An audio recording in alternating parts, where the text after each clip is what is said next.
Ladies and gentlemen, Europe is in deep fear of what Russia might do this winter. Russia is notorious now for shutting down the gas pipeline when they're good and ready. And not only can they shut it down, or they can bring it to a slow trickle. So Putin is definitely the one with the upper hand when it comes down to gas and energy over there. Those countries have relied heavily on Russia, gas, and oil for many decades.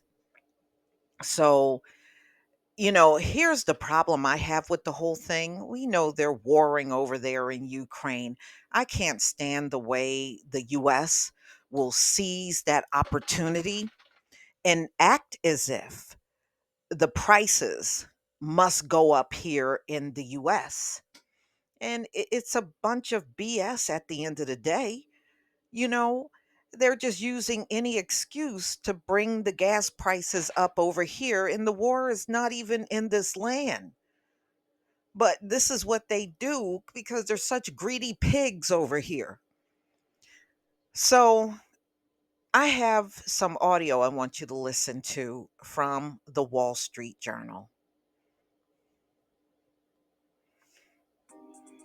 BDO says the approval process is similar throughout Latin America. We'll need first-hand experience in Okay. each country. And BDO can find these people. BDO has these people. People who know BDO. Europe is bracing for an energy war. Russia is deliberately cutting us off. We are working on the worst possible scenario. In recent months, Russia has slashed gas flows, aiming an economic weapon at Europe.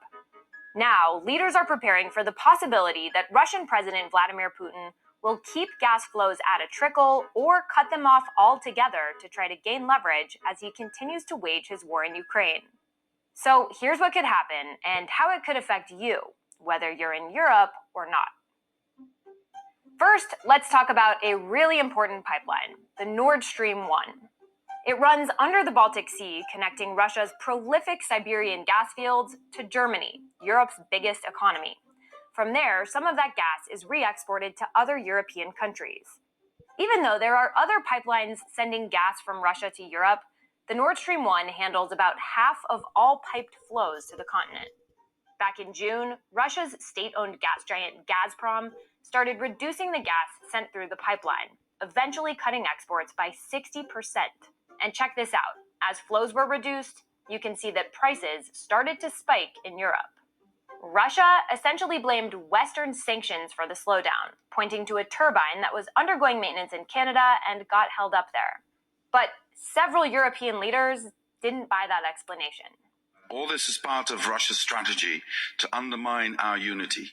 Even though Canada ultimately agreed to return the turbine, Western leaders began to worry that the Nord Stream 1 wouldn't reopen at full capacity or even reopen at all when it was closed for routine maintenance in July.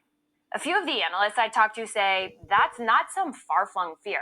It's looking like a real risk, and they no longer think that Nord Stream 1 flows will return to normal. Even if Russia doesn't cut Europe off entirely and just sends less gas than expected, it'll still cause ripple effects around the world. Why? Because European governments could be forced to ration gas. Storage tanks are typically filled during the summer, but they're already running low. And officials have begun urging citizens to reduce their energy use and start preparing for a tough winter. And companies are also bracing to get hit hard, since natural gas is used to make everything from fertilizer and glass to copper and cars. Some manufacturers told the Journal they might be forced to make fewer products or stop production altogether. A gas shortage would be particularly painful for Germany, because it's a manufacturing powerhouse that exports a huge amount of our goods. And since it's the world's fourth biggest economy, what happens in Germany doesn't stay in Germany. Economists predict that Europe would experience a painful recession if Russia tightens the gas taps. And no matter where you are in the world, you could feel the effects. Think more supply chain headaches, more expensive goods, steeper electricity bills, and potentially even higher interest rates as countries grapple with rising inflation. So, how are European governments responding? In the long term, they're working to wean themselves off of Russian fossil fuels altogether. But that process is expected to take about 5 years. So, in the short term, they're scrambling to get ahead of a winter crisis. We need to make sure that in case of full disruption, the gas flows towards where it's needed most. In addition to deciding who would get dibs on gas, officials are scouring the globe to strike gas deals in places like Azerbaijan, Norway, and the US. This chart from the IEA shows just how much Europe has turned toward liquefied natural gas from the US in recent months. June marked the first month ever that the EU imported more natural gas from the US via ships than it did from Russia via pipeline. Some European countries are also restarting coal-fired plants and reversing plans to close nuclear reactors, controversial steps that leaders say are necessary. Still, the IEA is warning that a looming gas crunch poses a historic test for Europe, and that Europe must remain united to get through it. So what does all of this mean for Russia? Russia has denied using gas to advance its political goals, and Putin has blamed Western nations for rising prices. Все это еще раз показывает, что санкционные ограничения в отношении России гораздо больший ущерб наносят именно тем странам, которые их и вводят.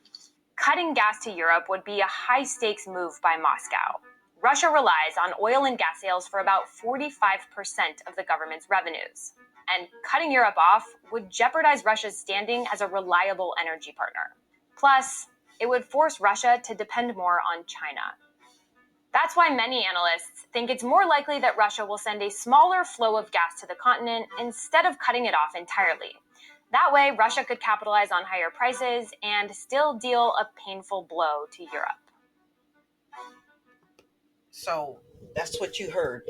And look, you know Putin is doing this in retaliation for all of those sanctions. Not only the US, but the EU has put on him. And you can best believe, because he controls so much of the gas over there, 40%, yeah, what he does will bear a lot of impact on this coming winter.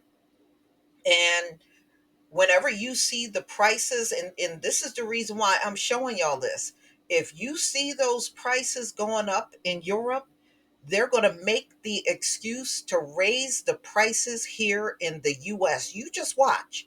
You watch as their prices rise. America's going to make up all kinds of excuses on why the prices for energy and gas is rising over here. You just watch. I know what I'm talking about. Y'all, please tell me what you think about this video. Please leave your comment and subscribe. Don't forget to hit on the notification bell, and I'll see you on the next video. Peace, family.